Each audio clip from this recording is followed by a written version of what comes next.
Bacaan Alkitab setahun untuk hari ini Sabtu, 17 September 2022 yakni Esra 4-6 dan Mazmur 137.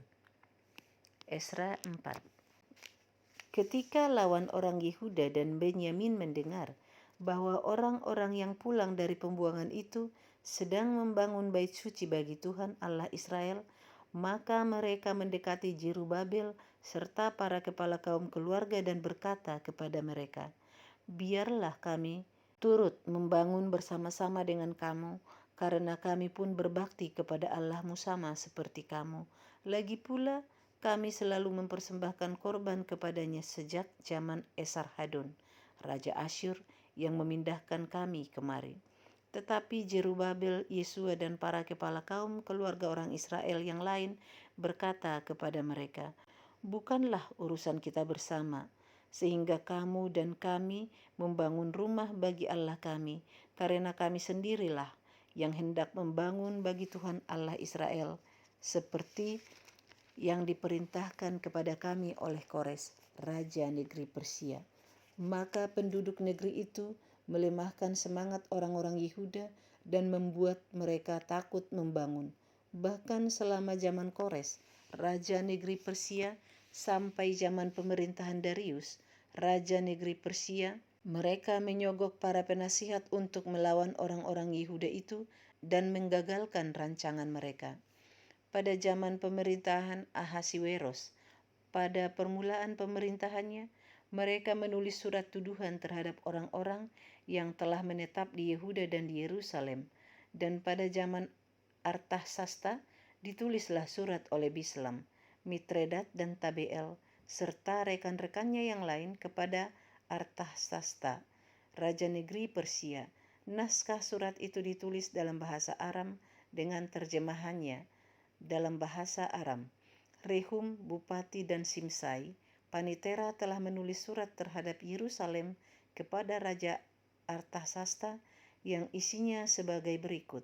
Pada waktu itu ditulislah surat itu oleh Rehum, Bupati dan Simsai, Panitera serta rekan-rekan mereka yang lain, para hakim dan punggawa, dan pegawai-pegawai orang Persia, orang-orang dari Erek, dari Babel serta orang-orang dari Susan, yaitu orang-orang Elam, dan bangsa-bangsa lain yang oleh Asnapar, yang agung dan mulia itu, dipindahkan dan disuruh menetap di kota Samaria dan di daerah yang lain sebelah barat sungai Efrat. Inilah salinan surat yang dikirim mereka kepadanya. Ke hadapan Raja Artasasta dari hamba-hamba Tuanku, orang-orang di daerah sebelah barat sungai Efrat. Maka kiranya Raja maklum bahwa orang-orang Yahudi yang berangkat dari Tuanku ke tempat kami telah tiba di Yerusalem. Mereka sedang membangun kembali kota yang durhaka dan jahat itu. Mereka menyelesaikan pembangunan tembok-tembok dan memperbaiki dasarnya. Kiranya Raja maklum bahwa jikalau kota itu sudah dibangun dan tembok-temboknya sudah selesai, orang tidak lagi membayar pajak, upeti atau bea, sehingga kota itu akhirnya mendatangkan kerugian kepada raja-raja. Sekarang oleh karena kami mempunyai hubungan dengan raja, dan tidak patut bagi kami melihat raja kena celah, maka oleh sebab itu kami menyuruh orang memberitahukan hal itu kepada raja, supaya diadakan penyelidikan dalam kitab riwayat nenek moyang tuanku. Di dalam kitab riwayat itu, tuanku akan mendapati dan mengetahui bahwa kota itu kota durhaka yang selalu mendatangkan kerugian kepada raja-raja dan daerah-daerah, dan bahwa orang selalu mengadakan pemberontakan di dalamnya sejak zaman dahulu. Itulah sebabnya maka kota itu dibinasakan. Kami ini memberitahukan kepada raja bahwa jikalau kota itu sudah dibangun kembali dan tembok-temboknya sudah selesai, maka bagi tuanku kelak tidak ada lagi milik di daerah sebelah barat sungai Efrat. Maka raja mengirim surat jawaban ini kepada Rehum, Bupati dan Simsai Panitera, serta rekan-rekan mereka yang lain yang tinggal di Samaria dan di daerah yang lain seberang sungai Efrat. Salam. Maka sekarang surat yang kamu kirim kepada kami telah dibacakan kepadaku dengan jelas. Lalu atas perintahku telah diadakan penyelidikan dan didapati bahwa kota itu sejak zaman dahulu selalu bangkit melawan raja-raja dan bahwa penduduknya selalu mendurhaka dan memberontak. Lagi pula dahulu ada raja-raja yang berkuasa atas Yerusalem yang memerintah seluruh daerah seberang sungai Efrat, dan kepada mereka dibayarlah pajak, upeti dan bea. Oleh sebab itu keluarkanlah perintah untuk menghentikan orang-orang itu supaya kota itu jangan dibangun kembali sebelum aku mengeluarkan perintah. Dan ingatlah baik-baik supaya jangan kamu perbuat suatu kelalaian dalam perkara ini. Apakah gunanya kerusakan yang menjadi kerugian raja-raja itu bertambah besar? Maka setelah salinan surat Raja Artasasta dibacakan kepada Rehum dan Simsai, Panitera serta rekan-rekan mereka, berangkatlah mereka dengan segera ke Yerusalem mendapatkan orang-orang Yahudi. Dan dengan kekerasan mereka memaksa orang-orang itu menghentikan pekerjaan itu. Pada waktu itu terhentilah pekerjaan membangun rumah Allah yang di Yerusalem dan tetap terhenti sampai tahun yang kedua zaman pemerintahan Darius, Raja Negeri Persia. Esra 5. Tetapi Nabi Hagai dan Zakaria bin Ido, kedua nabi itu bernubuat terhadap orang-orang Yahudi yang tinggal di Yehuda dan di Yerusalem dalam nama Allah Israel, yang menyertai mereka. Pada waktu itu mulailah Yerubabel bin Sealtiel dan Yesua bin Yozadak membangun rumah Allah yang ada di Yerusalem. Mereka didampingi dan dibantu oleh nabi-nabi Allah. Tetapi pada waktu itu juga datanglah kepada mereka Tatnai, bupati daerah sebelah barat sungai Efrat, bersama-sama dengan Syetar Boznai dan rekan-rekan mereka, dan beginilah katanya kepada mereka, "Siapakah yang memberi perintah kepadamu untuk membangun rumah ini dan menyelesaikan tembok ini?" Lalu katanya pula kepada mereka, "Siapakah nama-nama orang yang mendirikan bangunan ini?" Tetapi mata Allah mengamat-amati para tua-tua orang Yahudi, sehingga mereka tidak dipaksa berhenti oleh orang-orang itu sampai ada berita diterima oleh Darius dan kemudian dikirim kembali surat jawaban mengenai hal itu. Inilah salinan surat yang dikirim Tatnai, bupati daerah sebelah barat sungai Efrat, bersama-sama dengan Syetar Boznai dan rekan-rekannya, para punggawa daerah sebelah barat sungai Efrat, kepada Raja Darius. Mereka mengirim laporan tertulis kepadanya yang bunyinya sebagai berikut. Ke hadapan Raja Darius, salam sejahtera. Kiranya Raja maklum bahwa kami datang ke daerah Yehuda, ke rumah Allah yang maha besar. Rumah itu sedang dibangun dengan batu yang besar-besar, sedang dindingnya dilapis dengan kayu, dan pekerjaan itu dikerjakan dengan seksama dan berjalan lancar di tangan mereka. Kemudian kami menanyai para tua-tua itu, dan beginilah kata kami kepada mereka, "Siapakah yang memberi perintah kepadamu untuk membangun rumah ini dan menyelesaikan tembok ini?" Lagi pula kami tanyakan kepada mereka nama-nama mereka untuk memberitahukannya kepada tuanku dengan mencatat nama orang-orang yang mengepalai mereka. Inilah jawaban yang diberikan mereka kepada kami. Kami adalah hamba-hamba Allah semesta langit dan bumi, dan kami membangun kembali rumah yang telah didirikan bertahun-tahun sebelumnya, didirikan dan diselesaikan oleh seorang raja Israel yang agung. Tetapi sesudah nenek moyang kami membangkitkan murka Allah semesta langit, mereka diserahkannya ke dalam tangan Nebukadnezar, raja negeri Babel orang Kasdim, yang merusak rumah itu dan mengangkut bangsa itu sebagai tawanan ke negeri Babel. Akan tetapi pada tahun pertama zaman Kores, raja negeri Babel, dikeluarkanlah perintah oleh Raja Kores untuk membangun rumah Allah ini. Juga perlengkapan emas dan perak dari rumah Allah yang telah diambil oleh Nebukadnezar dari bait suci yang di Yerusalem dan dibawa ke dalam bait suci yang di Babel, diambil pula oleh Raja Kores dari bait suci yang di Babel itu, dan diserahkan kepada seorang yang bernama Sesbazar yang telah diangkatnya menjadi bupati. Perintahnya kepadanya, "Ambillah perlengkapan ini, Pergilah dan taruhlah itu di dalam bait suci yang di Yerusalem, dan biarlah rumah Allah dibangun di tempatnya yang semula.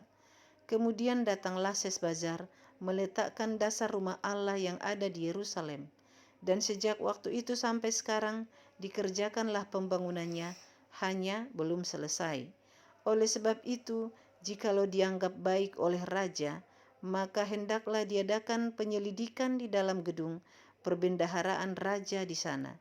Di Babel, apakah pernah dikeluarkan perintah oleh Raja Kores untuk membangun kembali rumah Allah yang di Yerusalem itu? Kemudian keputusan raja tentang hal itu kiranya dikirimkan kepada kami. Esra 6. Sesudah itu atas perintah Raja Darius diadakanlah penyelidikan di perbendaharaan di Babel, di tempat naskah-naskah disimpan. Kemudian di Ahmeta, benteng yang di provinsi Media, didapati sebuah gulungan yang isinya sebagai berikut. Piagam, pada tahun pertama zaman Raja Kores dikeluarkanlah perintah oleh Raja Kores mengenai rumah Allah di Yerusalem. Rumah itu haruslah dibangun kembali sebagai tempat orang mempersembahkan korban sembelihan dan korban api-apian. Haruslah tingginya 60 hasta dan lebarnya 60 hasta. Dan haruslah dipasang 3 lapis batu besar-besar dan 1 lapis kayu. Biayanya harus dibayar dari perbendaharaan kerajaan. Dan juga perlengkapan emas dan perak rumah Allah yang diambil oleh Nebukadnezar dari bait suci yang di Yerusalem dan dibawa ke Babel itu haruslah dikembalikan, supaya kembali pula ke dalam bait suci yang di Yerusalem, ke tempatnya yang semula, dan engkau haruslah menaruhnya di dalam rumah Allah. Oleh sebab itu, hai Tatnai, bupati daerah seberang sungai Efrat, dan Syetar-Bosnai, serta rekan-rekanmu para punggawa daerah seberang sungai Efrat, hendaklah kamu menjauhkan diri dari sana. Biarkanlah pekerjaan membangun rumah Allah itu. Bupati dan para tua-tua orang Yahudi boleh membangun rumah Allah itu di tempatnya yang semula. Lagi pula telah dikeluarkan perintah olehku tentang apa yang harus kamu perbuat terhadap para tua-tua orang Yahudi mengenai pembangunan rumah Allah itu, yakni daripada penghasilan kerajaan, daripada upeti daerah seberang sungai Efrat, haruslah dengan seksama dan dengan tidak bertangguh diberi biaya kepada orang-orang itu. Dan apa yang diperlukan, yakni lembu jantan muda, domba jantan, anak domba untuk korban bakaran bagi Allah semesta langit, juga gandum, garam, anggur dan minyak, menurut petunjuk para imam yang di Yerusalem, semuanya itu harus diberikan kepada mereka hari demi hari tanpa kelalaian, supaya mereka selalu mempersembahkan korban yang menyenangkan kepada Allah semesta langit dan mendoakan raja serta anak-anaknya.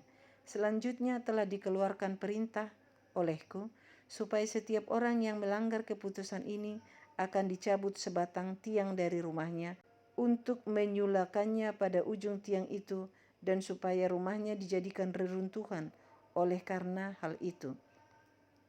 Maka Allah yang sudah membuat namanya diam di sana, biarlah ia merobohkan setiap raja dan setiap bangsa yang mengacungkan tangan untuk melanggar keputusan ini dan membinasakan rumah Allah yang di Yerusalem itu. Aku Darius yang mengeluarkan perintah ini, hendaklah itu dilakukan dengan seksama. Kemudian Tatnai, bupati daerah sebelah barat sungai Efrat, Syetar-Bosnai dan rekan-rekan mereka berbuat dengan seksama menurut apa yang diperintahkan Raja Darius. Para tua-tua orang Yahudi melanjutkan pembangunan itu dengan lancar, digerakkan oleh nubuat Nabi Hagai dan Nabi Zakaria bin Ido. Mereka menyelesaikan pembangunan menurut perintah Allah Israel dan menurut perintah Kores, Darius dan Artasasta, raja-raja negeri Persia. Maka selesailah rumah itu pada hari yang ketiga bulan Adar, yakni pada tahun yang ke-6 zaman pemerintahan Raja Darius. Maka orang Israel, para imam, orang-orang Lewi dan orang-orang lain yang pulang dari pembuangan merayakan pentahbisan rumah Allah ini dengan sukaria. Untuk pentahbisan rumah Allah ini, mereka mempersembahkan lembu jantan 100 ekor, domba jantan 200 ekor, dan anak domba 400 ekor. juga kambing jantan sebagai korban penghapus dosa bagi seluruh orang Israel, 12 ekor menurut bilangan suku Israel. Mereka juga menempatkan para imam pada golongan-golongannya dan orang-orang Lewi pada rombongan-rombongannya untuk melakukan ibadah kepada Allah yang diam di Yerusalem, sesuai dengan yang ada tertulis dalam kitab Musa. Dan pada tanggal 14 bulan pertama, mereka yang pulang dari pembuangan merayakan Paskah, karena para imam dan orang-orang Lewi bersama-sama mentahirkan diri, sehingga tahirlah mereka sekalian. Demikianlah mereka menyembelih anak domba Paskah bagi semua orang yang pulang dari pembuangan, dan bagi saudara-saudara mereka, yakni para imam, dan bagi dirinya sendiri. Orang-orang Israel yang pulang dari pembuangan memakannya, dan demikian juga setiap orang yang memisahkan diri dari kenajisan bangsa-bangsa negeri itu, lalu menggabungkan diri kepada mereka untuk berbakti kepada Tuhan Allah Israel. Lagi pula mereka merayakan hari raya roti tidak beragi dengan sukacita 7 hari lamanya, karena Tuhan telah membuat mereka bersukacita. Ia telah memalingkan hati raja negeri Asyur kepada mereka, sehingga raja membantu mereka dalam pekerjaan membangun rumah Allah, yakni Allah Israel. Mazmur 137. Di tepi sungai-sungai Babel, di sanalah kita duduk sambil menangis. Apabila kita mengingat Sion, pada pohon-pohon gandarusa di tempat itu, kita menggantungkan kecapi kita, sebab di sanalah orang-orang yang menawan kita meminta kepada kita memperdengarkan nyanyian, dan orang-orang yang menyiksa kita meminta nyanyian sukacita. Nyanyikanlah bagi kami nyanyian dari Sion. Bagaimanakah kita menyanyikan nyanyian Tuhan di negeri asing? Jika aku melupakan engkau, hai Yerusalem, biarlah menjadi kering tangan kananku, biarlah lidahku melekat pada langit-langitku, jika aku tidak mengingat engkau, jika aku tidak jadikan Yerusalem puncak sukacitaku. Ingatlah ya Tuhan kepada Bani Edom, yang pada hari pemusnahan Yerusalem mengatakan, runtuhkan, runtuhkan sampai ke dasarnya. Hai putri Babel, yang suka melakukan kekerasan, berbahagialah orang yang membalas kepadamu perbuatan-perbuatan yang kau lakukan kepada kami. Berbahagialah orang yang menangkap dan memecahkan anak-anakmu pada bukit batu. Demikian bacaan Alkitab setahun untuk hari ini. Terima kasih.